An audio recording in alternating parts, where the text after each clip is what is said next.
Presented by Jamangla Music. DJ Sandeep Babu. इलाका किसी का हो लेकिन धमाका सिर्फ मेरा होता है। चल गे छौरी तोरा घुमई बहु जिला खगड़िया में। चल गे छौरी तोरा घुमई बहु जिला खगड़िया में। वहाँ के छोरा रंगदार हबे उबलै तोरा हरिया में। वहाँ के छोरा रंगदार हबे उबलै तोरा हरिया में। चल गे छौरी तोरा घुमई बहु सोनपुर के मेला में। चल गे छौरी तोरा घुमई बहु सोनपुर के मेला में। वहाँ के झुमका नामी हबे बिना दे बौरतिया में।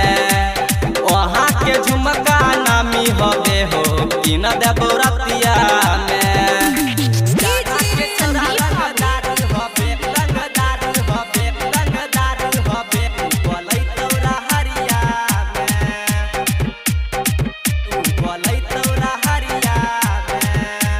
इलाका किसी का हो लेकिन धमाका सिर्फ मेरा होता है।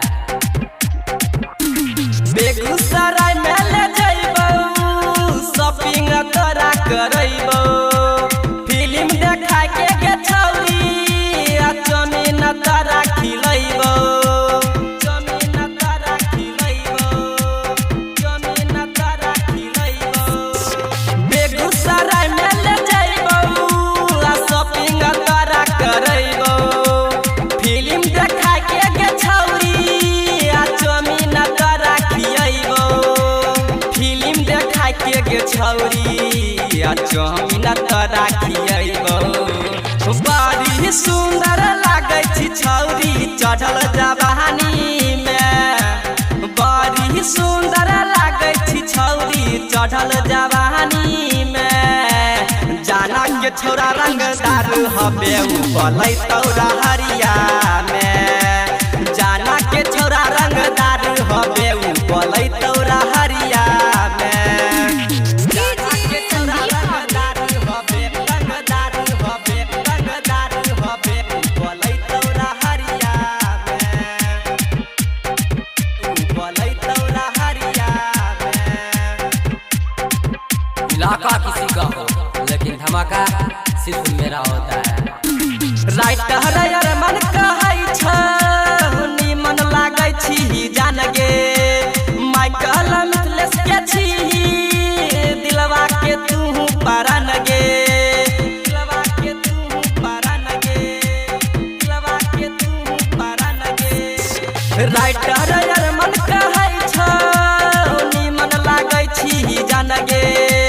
माइकल मिथलेश के छी दिलवा के तू परान गे।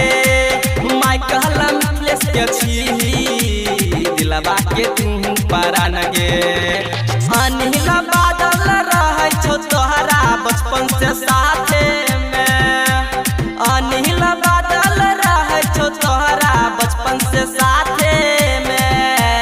वहाँ के छोरा रंगदार हबे उबलै तोरा हरिया